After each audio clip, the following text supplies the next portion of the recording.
some tips, I guess, for guys when you want to meet a woman, or you say maybe they're either wandering down the street or in the coffee shop and they see a woman they'd like to say hello to. How can they do that whilst creating an environment of respect and safety for the women? A really important thing is that you're kind of acknowledging what you're doing, that it is very sort of out of the blue. And if you see, like me on Hayley's channel, when I've done approaches and things like that, is that I always, you know, I probably say it too much if anything, but I always say, hi, I know this is a bit random, but the thing is, it is very random. It's at least very random for her. That's kind of not her norm of walking down the street, is that a guy's going to come and say that she, you know, looks nice, you know, in a nice, respectful way. But what you're doing there, you're saying that you're nice and socially intelligent enough to be here. Whereas if you're kind of going, hey, I like the look of you, it's like, she's like, I might have 5 hours to live, you know?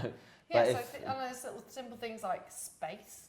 Yeah. You know, like you stay, especially if it's in the day, you stay a metre away from the person. You know, don't come into their personal space. 4 or 5 feet is really, and you know, it's even just little things like with your hands, just say, excuse me, like that. So you're looking nice and, you know, innocuous, you know. Smile, make eye contact. Even, you know, going against like some of our other videos we've done together, it's actually when you initially approach her in the daytime, it's not about having super alpha body language, which could look actually a bit aggressive. It's important to actually do some kind of, I call them status lowering, which is where you maybe, so if you would like soften and be like, hey. So that act of like dipping. The head tilt. Yeah, the head tilt, I'm exaggerating now, softens your body language and actually literally communicates through body language.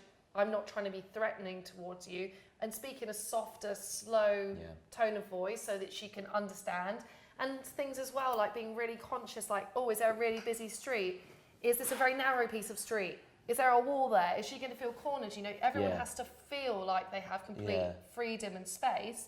And then also her initial reaction might be that she doesn't understand why you're coming to talk to her. Exactly. She'll probably think that maybe you're working for a charity, or that you're trying to, you know, give her a free bottle of water or something like that. So it comes down. I mean, in London, that's not out of the question either. You know, like that's going to happen. But so the next thing, well, one, kind of acknowledging what you're doing, or I mean, first of all, it's kind of, you teach this anyway. You've always taught this, but it's the kind of get the person's attention, acknowledge what you're doing. That's really important. So it's like, okay. And then the next thing I would say is just if you're stopping someone, as opposed to that they're sort of in a coffee shop or somewhere like that, is to just give them an honest compliment, and something, whether it can be about their outfit, their hair colour, their eyes, their you know, their bag or whatever, or you know, they might be doing something.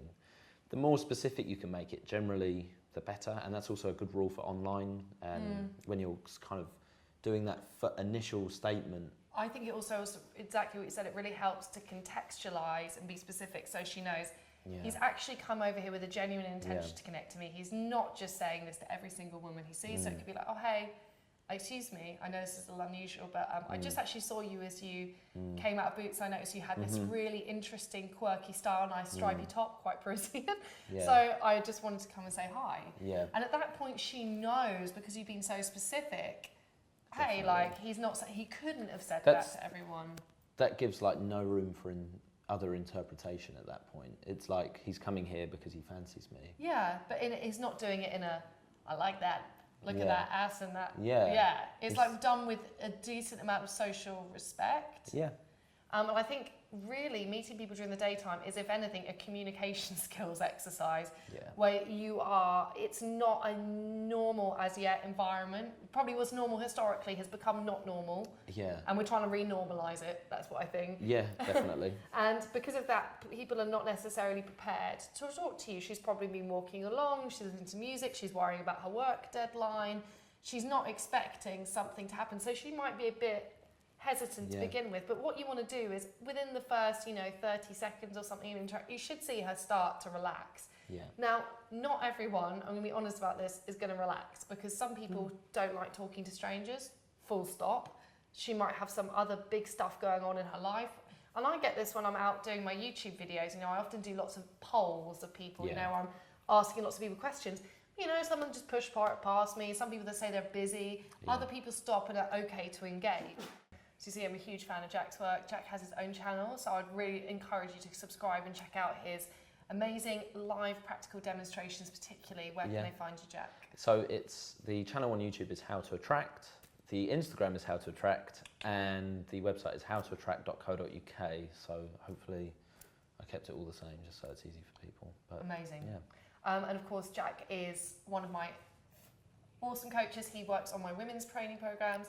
He also works on Academy, so if you're a guy who would like to do our 12-week immersion course, it's 12 weeks because, as you can see from what we're talking about, we don't expect you to create change in a weekend. You're a human being, it's not realistic. Because of that, we believe in longer-term training, development and support. We offer 24/7 support on a chat thread during Academy. Credit goes to Ash for that one. Yeah, he's amazing. We do live training for those guys who can make it to the UK, but we also, I think the online version of Academy, we've seen through people changing, that is... It's because they're part of a group on the same mission, and that's why they're getting results, and it's the consistency. Yeah, and as a team, so I always make it clear, like, with my events, it's us working together because obviously I'm like one human being, and so in order to connect with these people, I bring in experts and people that I really, really trust, who I think share my values that we want to bring into the world. Jack is one of them.